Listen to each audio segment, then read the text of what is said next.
ia leli o te taofia e le I amataina le pokalami o le Laoai A Le Tupu ni tula fiafi ia o le ala o sania sitalo ia amatai le tatou asoa tatou amata le talo ia lava o tamā tupu o le malo e tua mai vavau e o le whaafau o le tasi tolu pa ia oe e le iso amatanga e le iso ngata ama oe le tua faufoana e whaia me umalava oe le tua na whaia le langi malala langi lo mata I sau na e whaia fwoi tangata e lo whaatusa ni e fōlinga I ate oe mō lo finangalo mau fufuanga mātou whaaftaia tamā ono lo alofa whaamaoni e le suia e le mawai mai lava nafi o le so e o lava whaapa whaaftai tele tamā le soifua I le ola ma le malosi whaaftai o whamunianga lo fuai ma lo whaasoa I o mātuta whaaftai tamā I lau whaamalo longo I o mātutina whaaftai tele tamā whaaftai lo upu lo a fionga pa ia o lo iai le ola o lo whaatuntun fulau e lo mātu savaringa ma le mātu au nanga ia te oe ma lo malo whaaftai tele tamā whaaftai tamā o no avanoa le lei whaaftai o no le nemisiona ma le o nanga whai e peo na whaatino o mātu tiute o mātu tofi peo lo whina ngalo ia mātu tāla I tala leo lo malo I lea tu inga ma lea tu inga whaaftai tele tamā. Sauni la o ona whaasoa tatanoa whaamarisi au I lau upu o loa whiong pa ia. So swani me ea ngang pa ia whaamatala loto ma whaamala malama o whiong pa ia I o mātu tangata. Ina ia mawhai pēa ona mātu o ona ia te oe ma le mingao, ma le ava, ma le mala malama I tau. Anga le me ea tamā whaasoa ma le pukalame ne fiafi. Whaamanuia fwoi tamā I o tangata. E olo penao na mai mua mai, na silisila mai. Mafuta mai tamā le pukalame. Pa ia tunu mana ronga pa ia fisosoani o latu loto. Anga le ea tamā mai lavra matanga o ni pukalame se o le whaiwina. Tātou ma oi. O ase se ma ale o le nea so tamā whaamunu mole. Whaamangalo matu. Amata o ni pukalame se o le whaiwina. Ona lo sua whaisu kewisu. Amen. Aleluia. Ni eleli. Ai au tele I te ina o mo ngaloa ma te tala ta afitua loa le na I foi le asola ina sasaumani. Mo mua lava no wha poi li a wha alufisa o tupu na malai lo vau. E whenga tau pa ia wha au whiwhinga tā. Mo mamalu wha au sila Samoa. Mai lava na tā saua se ia pa ia le wha au sawali. Whenga tā o e sao umana ta oto pai lango, tulou. Ai tau lava ina o lolo pito waa. Ma o whaata alofa. Watu ia whaatu lima po kalame. A wā a inga mtapa au. O tulutoa mwharu polo tō whinga. Tapo inga maua na o tātou tua ala wao sinsina. O le malosio I kālesia nu ainga I tupulanga talavou. Ka pēa whana witi. Ai matua tu, a whingalwenga tofe le tua, Iona tupulanga whaalupe, tulou. Whapitoa whaatalofa ma whaafiloai, I wō mapaanga masani o le mission na Global Kingdom TV. Talofa lava. O le to ona le nei, Johnson e ropati.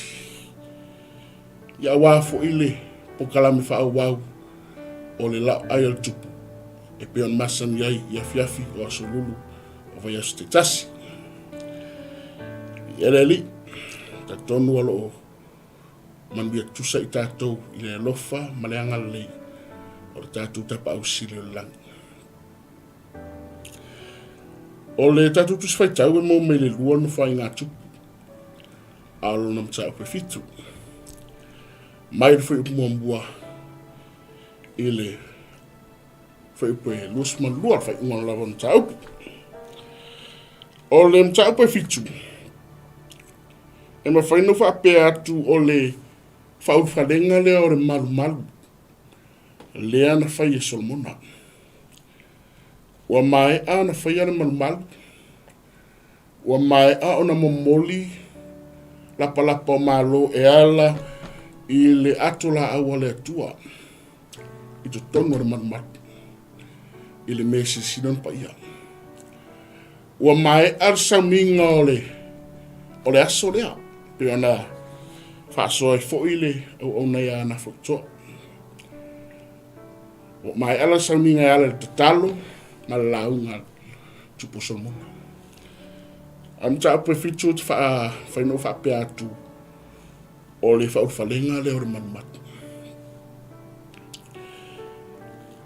O te whiata noa la o tu wham whaasoa e te oe mai le whaiupu mōmbuanga e whaiupu sifuru.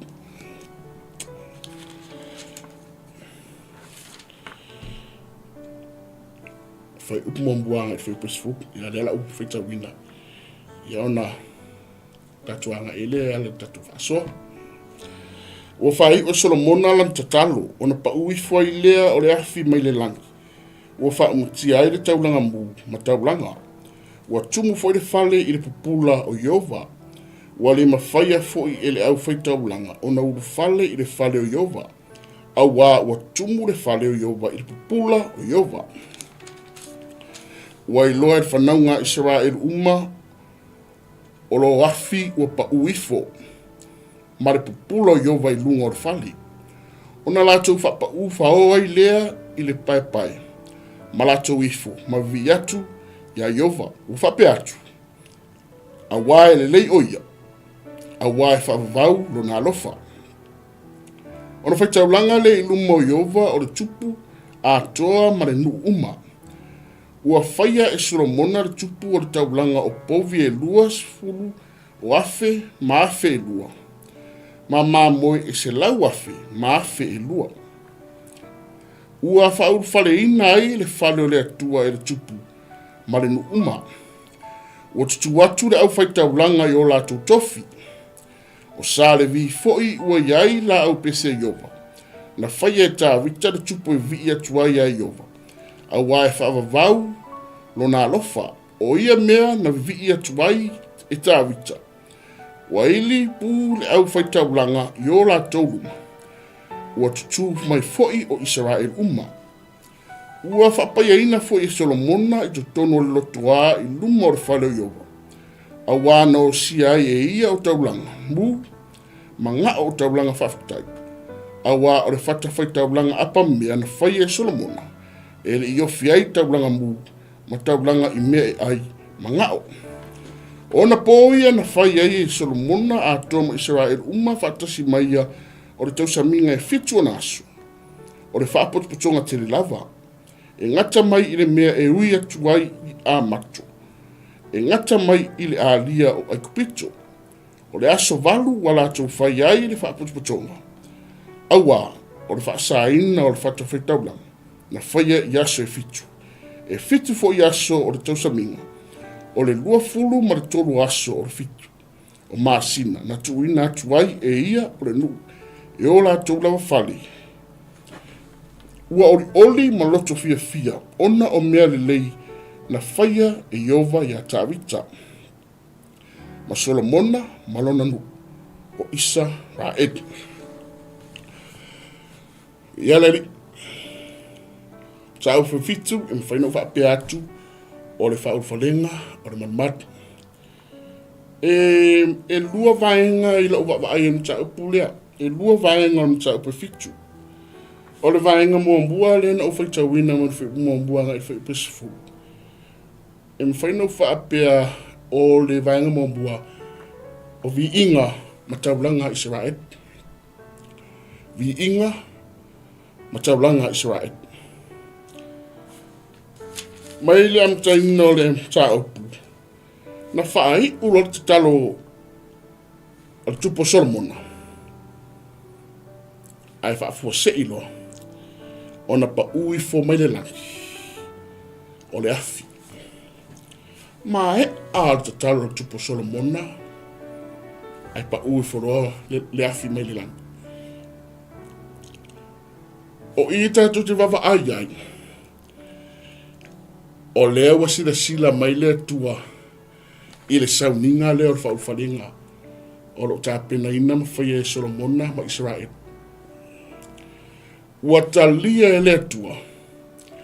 Le sauninga o le whauwharinga. Ia le ri. Hawhion tato i loa. Ala alia. Na mai alo le te talo o le tupu Solomon.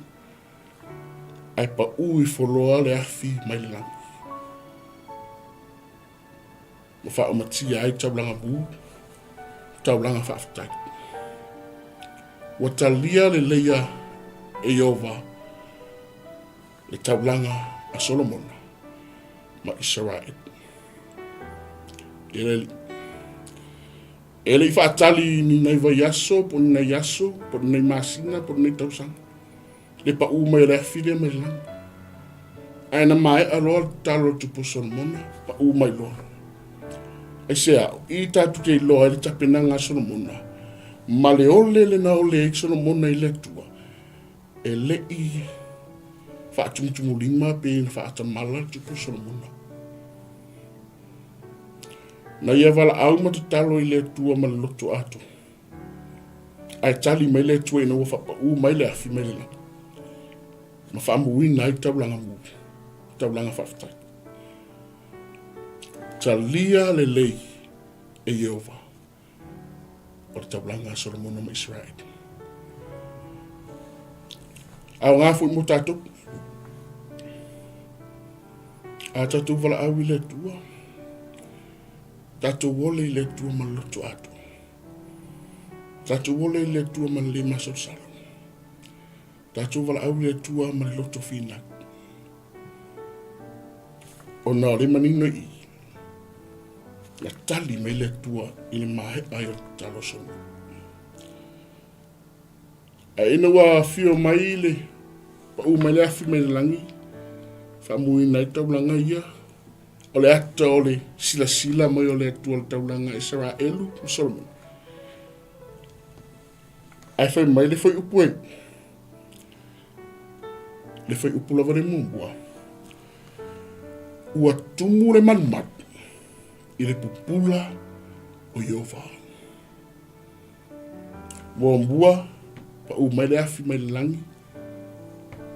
Taulanga. Taulanga Solomon o Israel. Ile malea, ua va aia, le whaatumu lia o le malu po le whale o le atua lea, lea e whaul whale maunsa, i le pupula o Yehova. Ai whai marita tuspa ia ua le mawhai o staulanga o nauru whale i tono le malu po le whale lea. Ma fua sea, o lea wa fio mai Yehova i ala le pupula lea. Ia le ri. O ai se mawhai ona ia tu i luma o le mamalu Yehova. Ia le tua. E le ai se tupu, le ai se peofeta, le ai se miniska, se palemia, se tangata mo lunga o lalangi nei. E mawhai ona tu atu i le mamalu o pulo Yehova. E oai nei o se taulanga i wale mawhai ona urwhali tonu manmati. A fuesea. O whaatumuri ere maru i pupula Yehova. Alleluia. O te loa so o se taulanga lava, so o se auna lava le tua, so o se tangata lava e tuulu na whaatutuanga mana talutonunga i le tua. E nau lava ina ia. Ia va ai mafuta i le pa ia ma le mamaru a pula le Yehova. I ere le watali mai le tua wa fio mai le tua ma watali le tua e ngaluenga a Solomona ma Israel e ala i le malu lea na whaananau iai le tupu o ta maosona muna. Lea ua musa ma ua whaau whale i le mta upe fitu. Ai ina ua whaatu mulia le malu i le pupulo Iova. Na matua i mori mauina i Israel uma. Le pa uma i o le afi mai le langi. I le malia. Le whaatu muina o le malu por whale o Iova. I le pupulo o le atua. Mori mauina i Israel. Se me ina mana ia o le uma o le ngaluenga sa fitai tunga ai. Au mai le ato la au. Fai le sau ninga o le malu. Ai o le aso e whau whale le malu e fai e whau whale ngan malu. Ai a fio mai le atua ya. E talia le lei. Pasila sila. Ile au nanga a Solomona. O Israel. Mori mawina le pa uma le afi mai le langi. Talia le taulanga. A fio mai le mamalu o pupulo yo. Fatu mulia le. Le madmatu. Praise the Lord. Ai mori mawina e Israel. Le pupula le rufa. O se langona, o te taofi, o se langona fia ma le ori. Leo i loto Israel. Ono le atua e lewa aia lea la tu te tautonu wai. Wai au maia le afi. Ma i wai a whaatu muina le manumaru. I lona pupula. E tatu wawa aila i le akta mana i ale na whaia Israelu i. Ine wala tu mori mawina le pa umai o le afi. Ma whaatu muria le malu i le pupula i ova. Whamai wala tu whapa ufa o. I le pai. Ma lato wifu. Ma vi i le li. O vaenga mo mbua le o tato o tusi. Vi inga. Ma taulanga. O lop tau fi fo iso stangata lava wa tuulu na whaatutuanga malana tatonunga ya ke wiso Yesu. O le to inga o langa lea. E ao ona fia mfa masani. Vi inga. Ma taulanga ya Yehova. Whapa ufa o i le pai. Malato vi ya Yehova mfa peatu. Awa e le lei o ia. Awa e whaava vau lo na alofa. Vi inga mataulanga. Awa fio mai letu. Wa fio mai letu ea. E whitaia i malona mu. I le fale lea wa. Wa ia talia lele. E avea manmal. E whaitaulanga ai Israel. I lo latu atu. Ale mana ia foi la le akta le utatu wafa ai I peno fitawina. I foto ele whanaunga Israel malatu vi. Ai taula mua le tupu Solomona. E whai taulanga mulu mo le atua. Praise the Lord. Taula mua le tupu Solomona e tai Israel. Latu te whai taulanga I le atua. Lua fe lua se lau povi. Afe se lau lua sfuru mamoi. O mea nei na tapena e Solomona ma Israelu ato. E osi taulanga ai ma fai taulanga I le atua. I le aso whaafari. E le osi tapenanga. Ele I whaatumtumulima la volta penanga le a Solomona ma Israel. Ele I mama ya Solomona ma Israel. Le a solia. Lua afe lu se lau povi. Afe se lau los furu mambo. A tatuta an fe value e ko inga I a numera leo povi ma mama tulou. I le taimin nei. O le matua tupetelea.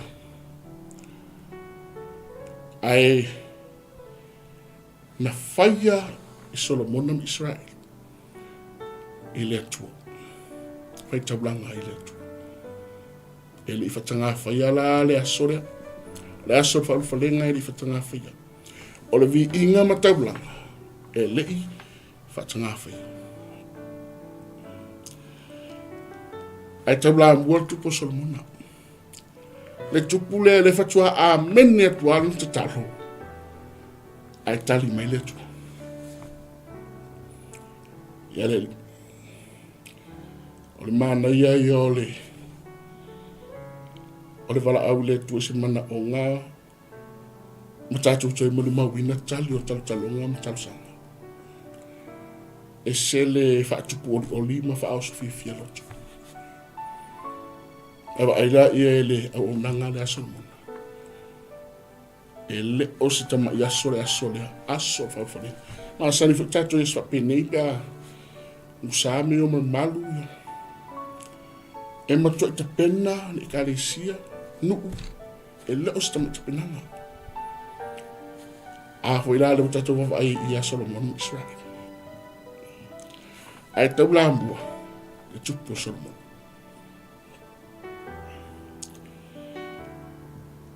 Ai fe mai le tala tus pa ia. Wale o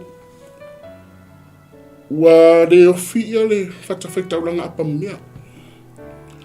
Le fata fai taulanga apa mea le i le lutoa. E fai ei taulanga mu. Le o fi. Wale nga fatia le fata fai taulanga apa mea le. Tele o taulanga ia o mai matapina ma. Ere o le atale o nanga le a Solomona ma Israelu la tuatua.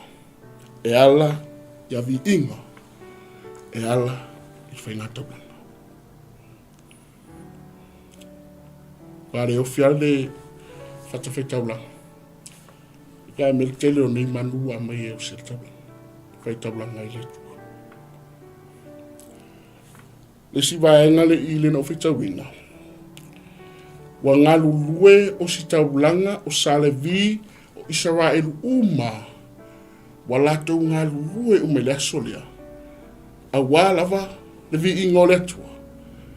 Ma taulanga i le tua. O mai salevi ta pena la au pese a wavi ingo i le tua. Na venga le salevi ni fai le asolea. Ala au pese ia o mea ia na a mata me i tāwita. O tāwita o tangata o vi inga. O lea la wale o te iei tāwita te mini. Ai o lo oi longa pia. Ia whai longa ia. Sa whai vi inga i tāwita i le tua. A leo whaatino i salevi. O la au pese e vi vi i le tua. Ai walau lau tutua si taulanga. I lumo o le tua. O whai alta fia tangatai. O mai o staulanga wa ili pū. O mai sale viwa. Tāla o pese ma vi. Ai lau tuture whanaunga Israelu.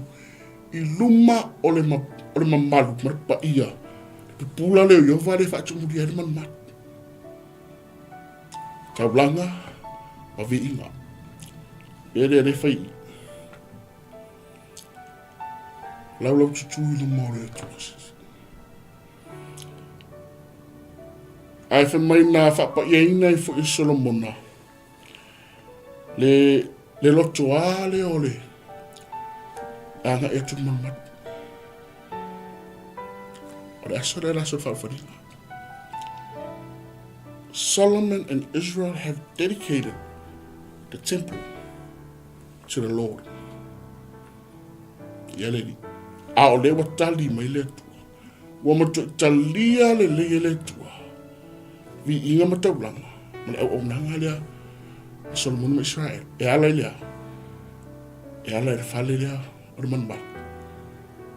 E la tuti o sitaulanga i rumo le tua. Ai whai mai fwoi na whai e Solomona i ale tau saminga. O tātou e tasi e aso e whai ero musape wha urwhale ia se manman. O le aso lea i Israel. E fitu aso na whai ero tau samina. ma whaitaulanga ai, ma vivi ai, Israelu sa le vi o staulanga o Solomona, I lumo le tu saifua. Ma he a se fitu, so ai male tau sa minga o le whare apitanga. Aina no nofu a tangata I, to e wha wau le se fitu o aso. E sea, vi inga, ma taulanga. E zalo, umar vai aso ako, so mai male tau sa minga o le whare apitanga. Le mau fa lefti kolum ta pelo sumato. Afa maya na no nofo la Israel na fai la varanga luenga sarvi na fai fo tiu o stablanga. Ea a wavi ina a wata blanga ile tua. Ile na mae alola soifitu. Ya ona tuina tula yo Solomona.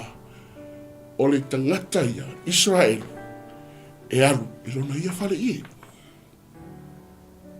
Ele I whapena whatanga tapena ina le aso lea. E ala ia vi inga e ala ia tona. Au omnanga lea. Ae le maana ia o le whai upule na o whaitawina. E a ngai Israelu la to whare I. E whamaina mato I o ma foi a inga. Ma le oli, ma le loto fia. Aleluia, vi Wato e fo I Israel. E fo I ma le loto oli. Ma le loto fia. Ai sea, ona o mea le lei o whai e Iova. Wa lato moli mawina, ma lato wa aitino. Ile le lei o le tua lea. Le tua lea o Abrahamo, le tua Isaako, le tua Iakob. Ona o mele leina whai le tua. Ile ngata, ile lato tupu le wa. Ta oto me tia sao ta vita. Ile malea.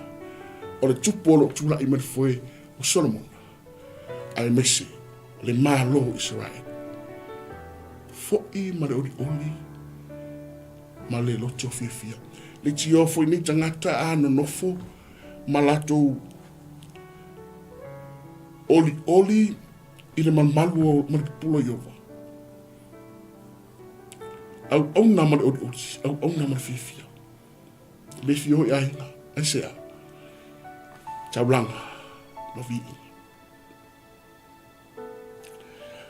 Vava aila I se whaamaru si au mo tātou mai le whai upu mwambuanga I whai upu sifu. O tātou au umranga I le tua, e au ina tātou whaivi inga ma whai tauranga I le tua, ma le loto atoa, ma natu atoa, a nganga atoa, ma le malosi atoa. O mea umaia na loto I te tono Israel, I le au nanga Israel. Langa I leise singa fo I whale. Ia leli, a ki ai mea, ki ai ia ngisi, o tau mawhainga, ainga, ai o mai, ea, e whaatino, taulanga, ma vi inga I le atu. Ia leli, tātou whai taulanga ma whai vi inga I le atua ma le loto atoa, ma losi atoa, a nganga atoa, ma natu atoa. Lua afe, lua se lau povi, afe se lau lus furu mamoe. E leo ila ta mai e to inga o nanga le ale ya Solomona. Loto atoa, ma losi atoa, ma natu atoa, a nganga atoa. E le whatanga au na. Le afo se whaiva tiute o tutofi e tātou ngā lue mau o nei wala wina wala awa le tua.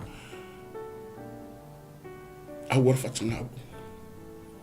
E tātou o nei malosi atoa, lotu atoa, manatu atoa, manangana atoa. Whai me siri mo le li, ia le li.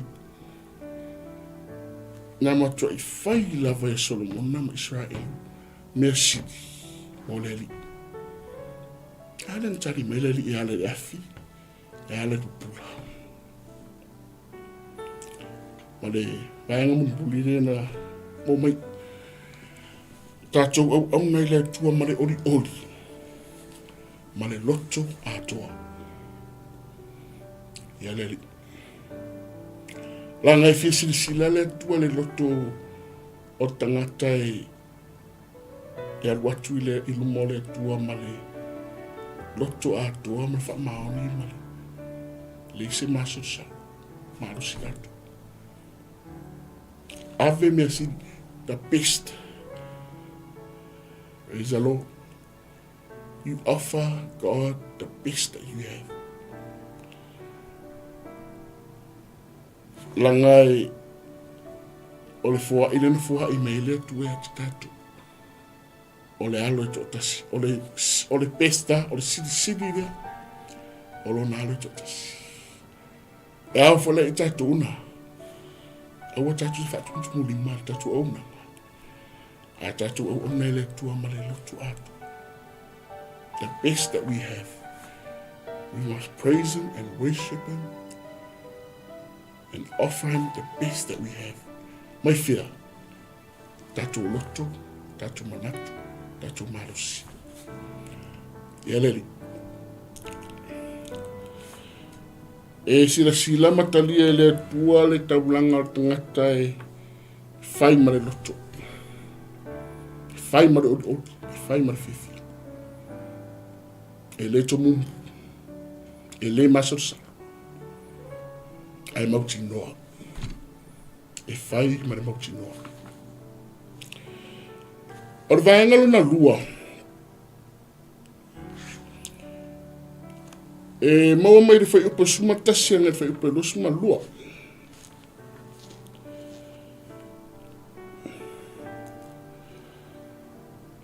Ora vaengalo na lua la ole.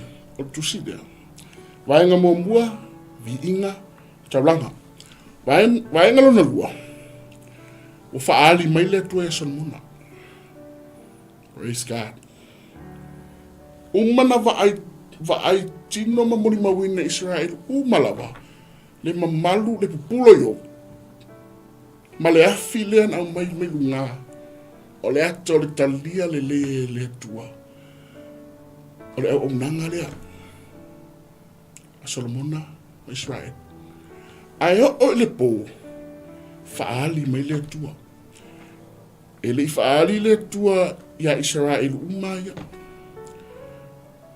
Tasel tangatan faali le tua.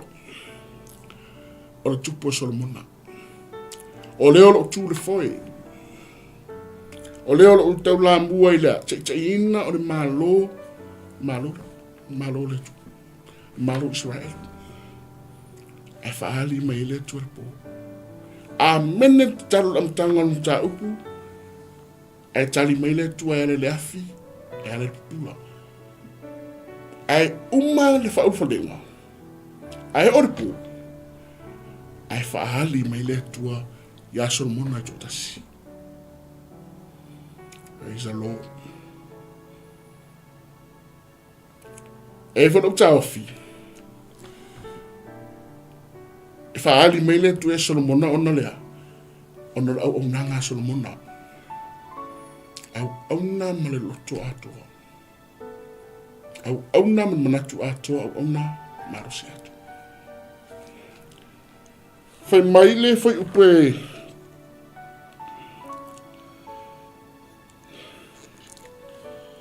Ialeri.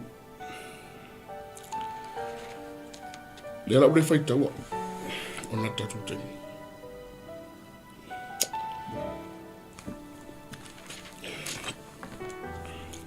Fai posu matasi. Fai posu malua. Ona faali mai leo i ove a Solomona i le pō. Ua whapea mai a te ia. Ua au whaalongo i lau tatalo. Ma ua au whilwhilia le nei mea moau. E whai mawhale, e whai ai taulanga. Ia le ali wa ailaia. Ua au whaalongo i lau tatalo. Ma ua au whilwhilia le whale lea. Lewa musa. Lewa whaufale. Lewa dedicates mfua i mo le tua. Ua au whilwhilia le whale lea e whai moa. e whai ai taulanga ai Israelu I le atua. Ia o talia fuai. Man talia le se mea ina mana ia o le whai taulanga ma whai vi inga le atua le loto atoa le se me whaarawilafi. Giving him the best. Ala le watali mai. I have accepted the house. Ia wa talia le atua whale lea mōlona suafa. Wa taulanga ia. E mafutai ma malona nu. Hallelujah.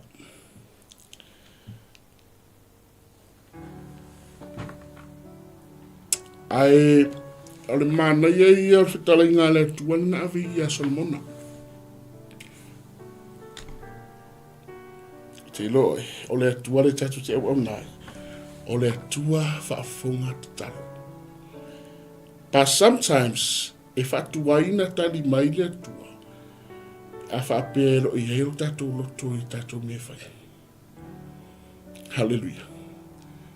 E le whai long fisidi e le tau mate.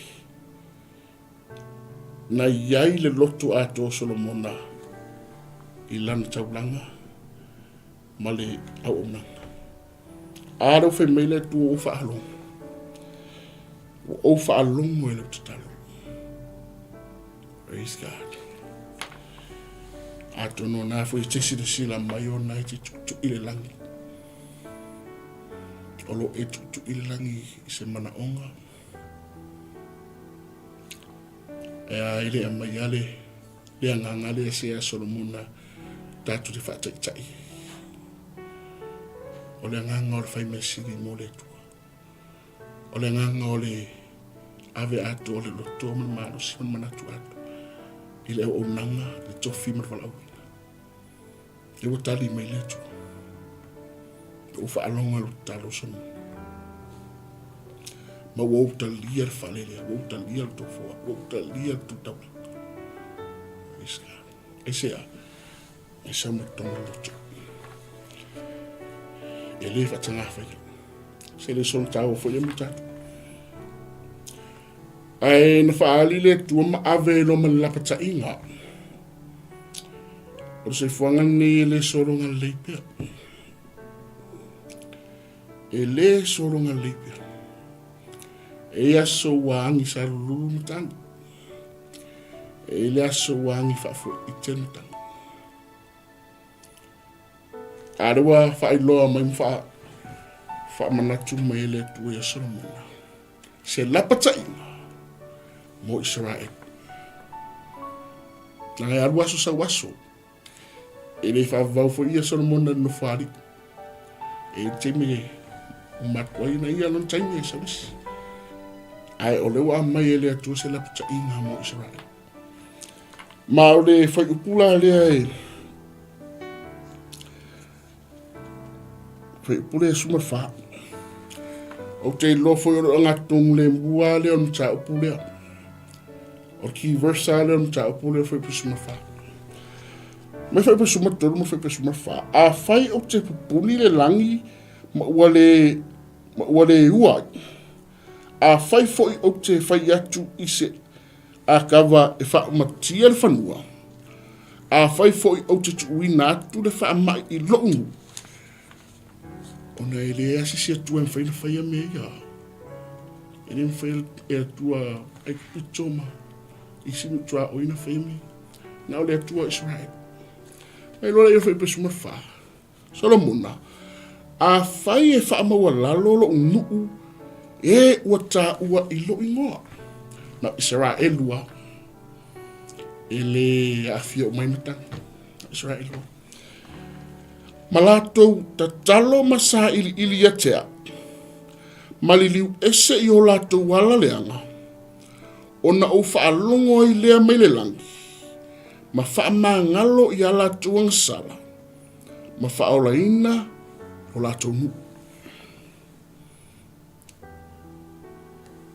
O le whaali le tue Solomona. Ma tu wale rapata inga. Mo E malo Israel. O lapta inga. o le sosoani, o le fautuanga, o le apopoinga. A whai e wha maulalo le mu. O le key verse aria. O le mea mua mua le wha ilo me i le tua. Wha maulalo. E lo tau fio sa moa e kupua sa moa e me sa wai. Ma o sa moa fo ia e le fifi to ilalo. E pe o ka vai e pe ata to ilalo e le stangata. Ai o le suenga tai o le mere o whamolalo. E le li, langa i sao fo iatanga te una manatu. Usabe re se e sao a mele tua salmo. A fai e mua mua e whamolalo. E salo. Mana yare paenga re mai i whamolalo. Langa o le ata manino a leo Yesu. Hallelujah. O yon au na mawalalo. O yon au na wha mawalalo ina. Praise God. A whai le wha mawalalo le nuu leo Israel. Langa o Israel, o le vai sua i o Israel. Lotu me. Ai leanga tai au. O le saiko ale a le masangi Israel. Yere li. Salamone, leanga tai au. Salamone, leanga tai au. Aroa mei le tula upu ia Salamone, whai atu Israel. A whai, ai wha mauralo. Mua bua, wha mauralo. Lua, ta talo masa ili. Yere li. Ta ua fo ia vaenga lea. E te talo lo i le tua. O nau e wala au le tua e tala no i le tua. O te talo, prayer is a communication. O te talo, o le telefoni le te wala au i le tua. Hallelujah. Ta talo masa ili. O le ata, o le ta talo masa ili, o le buta tu whai atu le tua.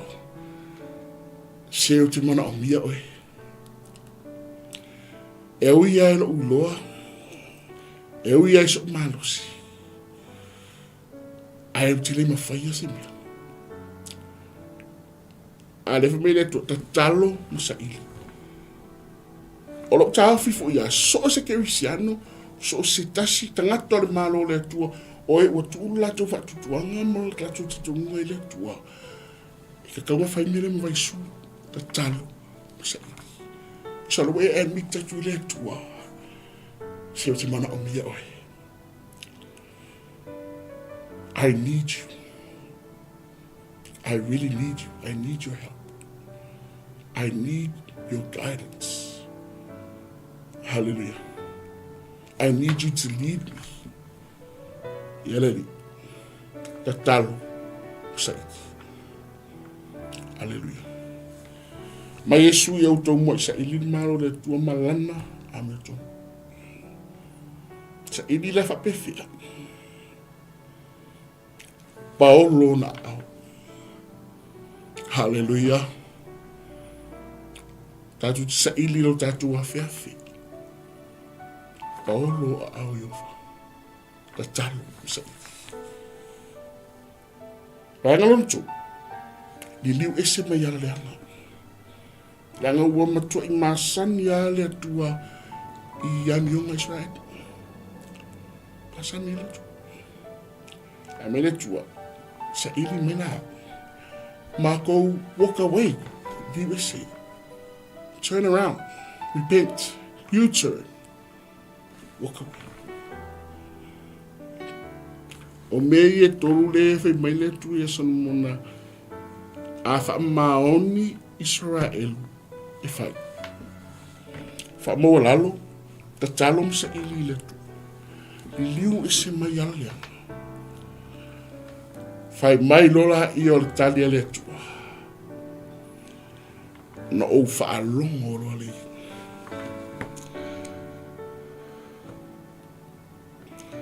O na o wha alongo i lea mai le langi. God hears our prayers. God answers our prayers. God can hear us. O le tua whaafunga talo. O le tua tani mana. Ai a tātou whaamaoni mea ia. Whaamaua lalo tātou loto. Have a humble heart. Saili lalo. Ta talo ma saili le tua. Ma le liu ese mai alai o nu tua oi. Alai o nu ese. O na ufa alongo lola e mele langi. Fa mangalo o to. Ile malia si vai ma na yala le murmuri mai ai. Ma fa o le ina o to. O te fa alongo o te fa mangalo. O te fa o le ina. Na tuwa yo le tua.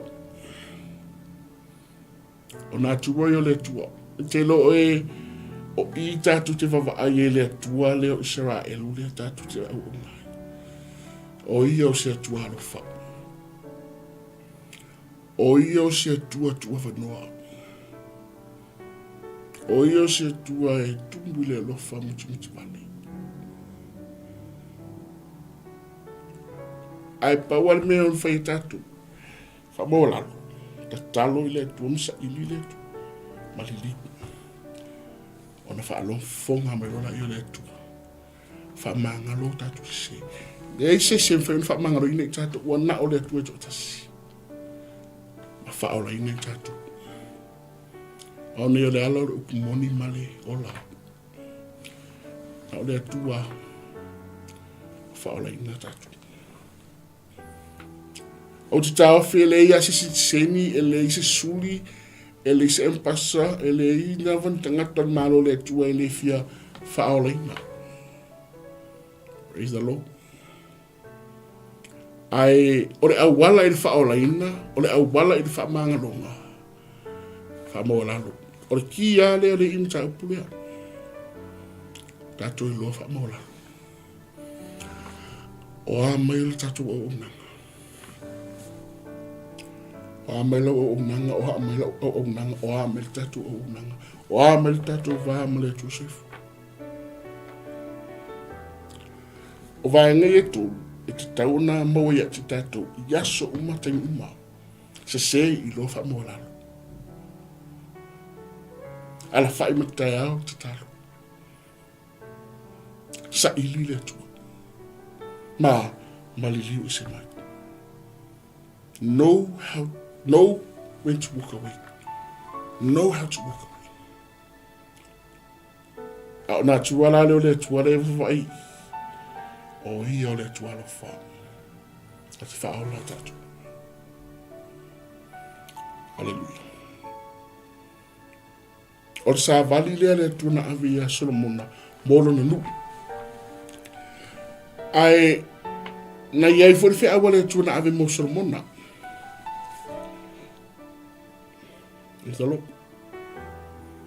Leo o mana whai loa mwhaali le tu e Solomona I le me e au na whai e lona nu. Angan masangi ia o Israelu o le wha sengo fia ia.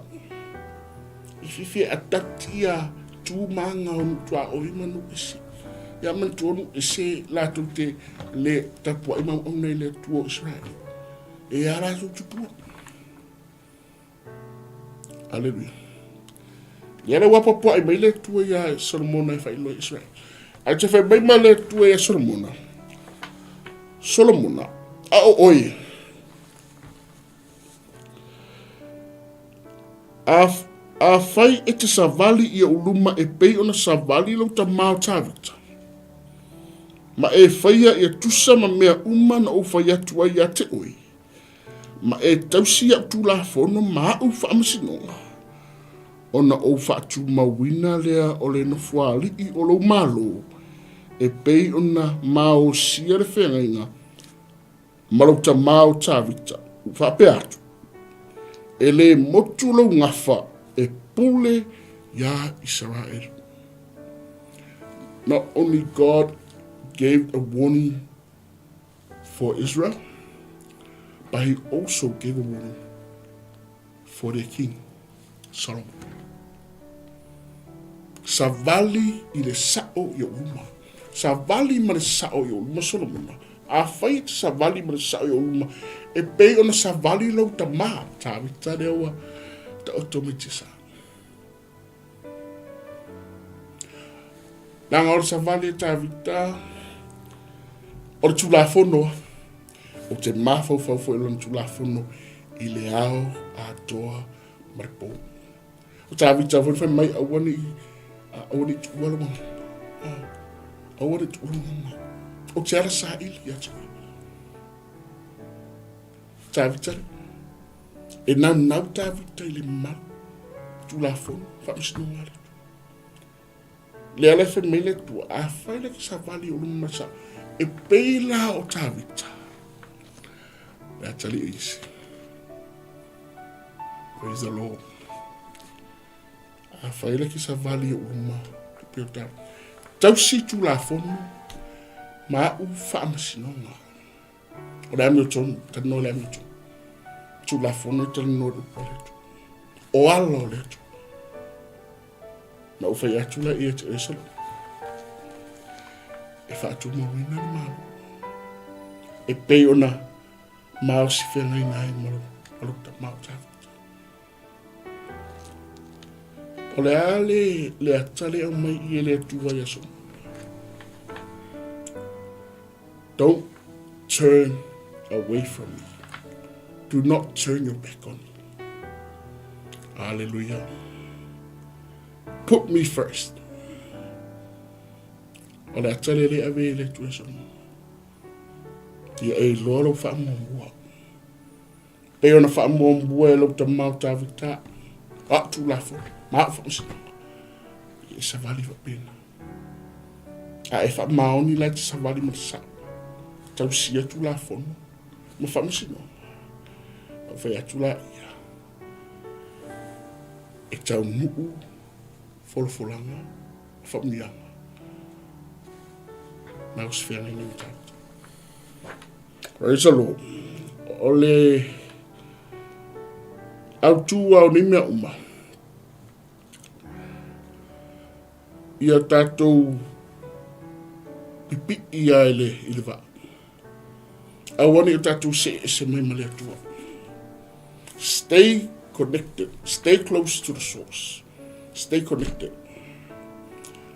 Langai e ano noa i a tupu a Israelu sauta na se e mai loa no fuali. Disconnect loa le maftanga male atua. Na iai fo i atua patu o lato fo ia mea na whai.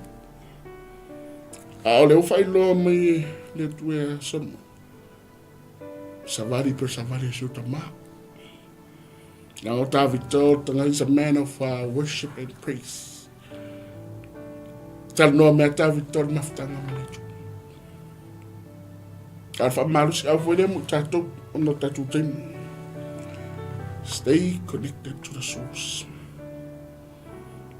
Hallelujah. If a maon yale tuaya, if a tau nuana fufuanga, maona follow. I repart tatu e fight. Tatu sava vali fata si male tua. Or vaenga ni lalo o me o ya Solomona. Ma le nuku o Israel pe a fai ele sa vali alo le tua. Au te manatu. A tatu sa vali alo le tua. Tatu te le bava ai i me o mai. A ia tatu fukis. Ia saolo tatu sa vali. Ia alo le tua. Ia maua pere tatu maftanga. Ma le tua. E alele sa ili. Tau sian tu lafonu. Sa vali o nala. E wha maoni ale tua. Ia na folfolanga. Ai. We have a big part to play. Hallelujah. If I'm only let you, it's over no let you. I am not me at it. O le atua e fia ma futa i o le atua le tangata. Pangalia, e le mawhai, o nai ia le atua, i le loto filifilinga a tangata. O le kina o lo tangata la vai. Ai o le atua o yo se atua e lata e fi mafuta, e fi savali matatu. Ai fa amor awala ai tupu le fi afini, sabo. Tatou savavali fa tasi male atu. Pe ona savali tavita i lumo le atua masa. Pe ona nau tavita i le anganga o le atu. Pe ona sa ili tavita i le anganga o le atu. Ie tatou fa le lotu le asa ia tavita. Le la pata iai le atua e Solomona e au hui ona savali. Ona tatou wa ayala ia fa tu ma wino tatou tofi i le malo le atua. Citizen o le malo le atua. O sulimoni o le malo le atua. O tangata anu o le malo le atua. Ai aona tatou savavali alo le atua. E aona tatou fia i ana tulafono. Ma fau tulafono le agata wapo o pui a tavita. Ma i tatou i loa savali ma le loto mo walalo. Sa ili le tua, lango, sanga e lango i le tua. So se te mea tatou te talo i le tua, ma tatou sa ili le tua. O lawa tatou whaalango lango i le tua, you are actually leaning on him. O e lango tu i le tua. E se a langa i le so tatou marosi. E kuku wa, tutu ai e te mea le vai. Ai a tatou lango i le tua. E ale sa e ale tata. E ale. Mai rore le tua. O te whaolai. We will be saved. Praise the Lord. A alfina ngaro tonu ale o le tua. Aua ni whano se tasi. I ale li. Wau whape lava no whamai o le tua. Ia wina mai lana tali i tasi. Na ia le whano. Aia. Ia maua, le ola, whawhau. I ele li. Al fina ngalo le tua i tatu maua le ola lea.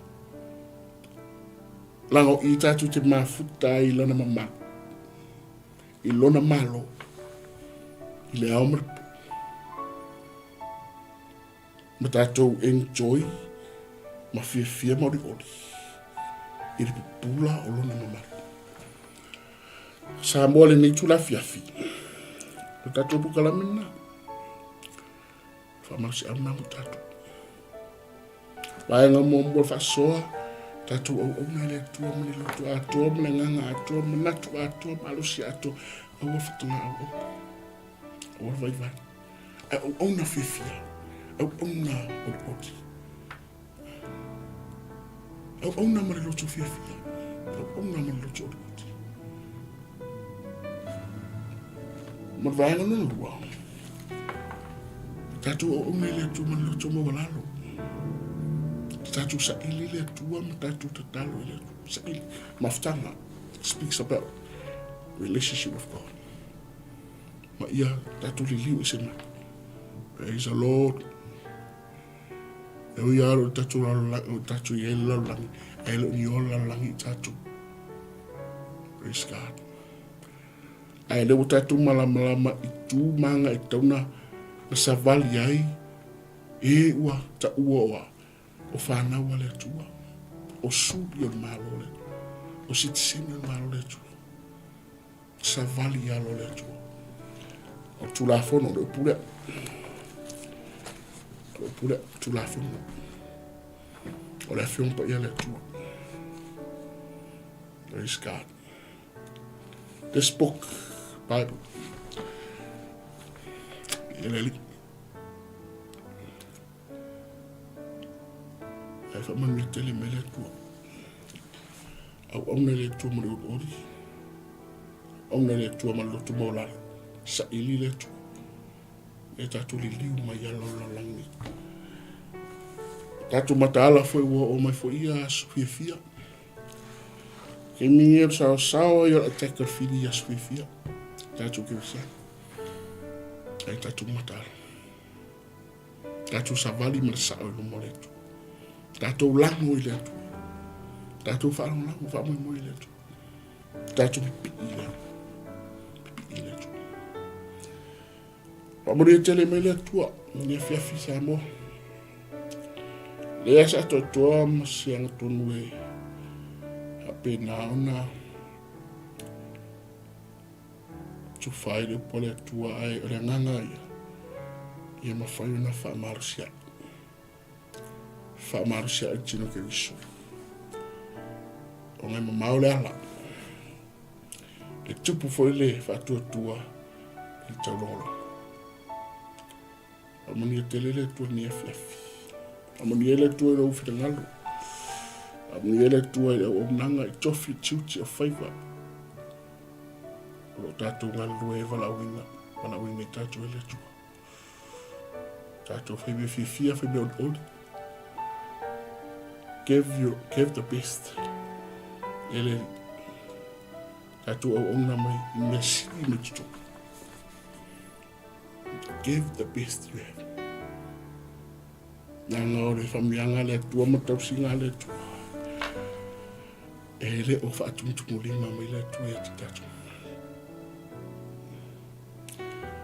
Se tua na matausia, se tua na alofa, se tua na lili. Ti oa pesi utari a ia Israel. Awa e le lei o ia. Awa e whaavavau lo na alofa. O le pesele anga vivi e Israel. Ai foto ele Israel malatu papiatu. Pesele na pese vutavi tei salamo.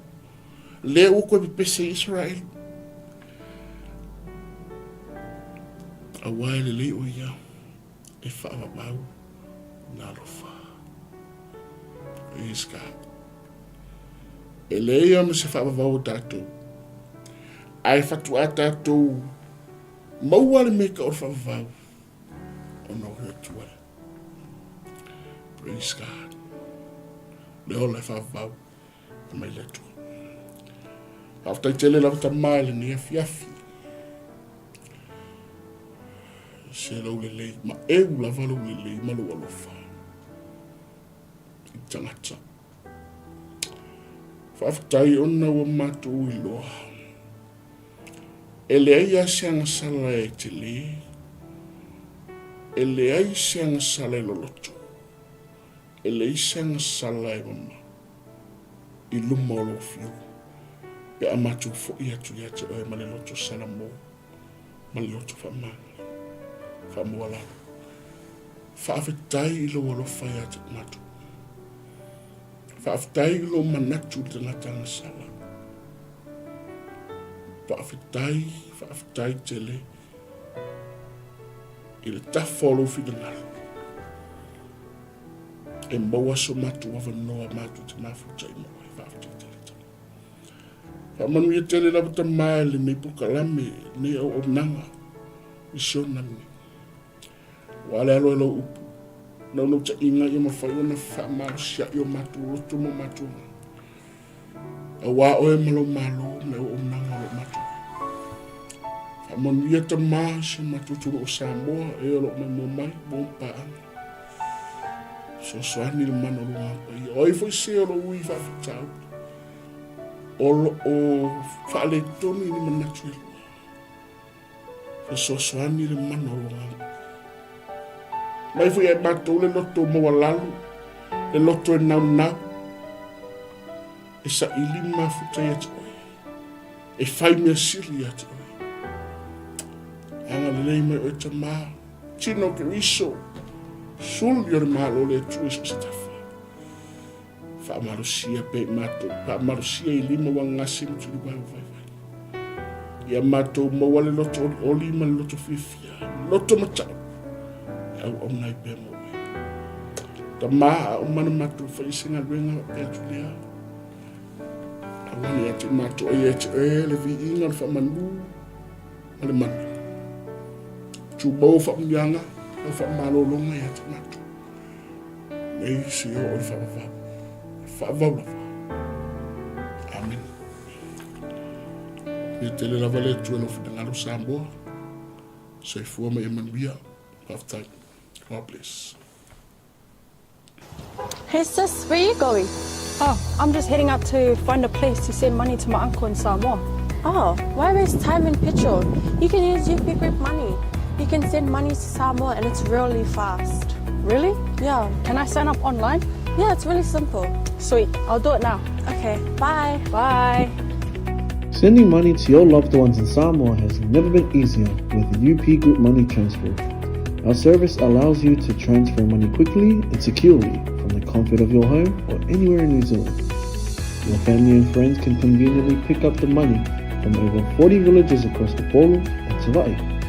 No matter where they are, we've got you covered. Our user-friendly online platform makes sending money a breeze.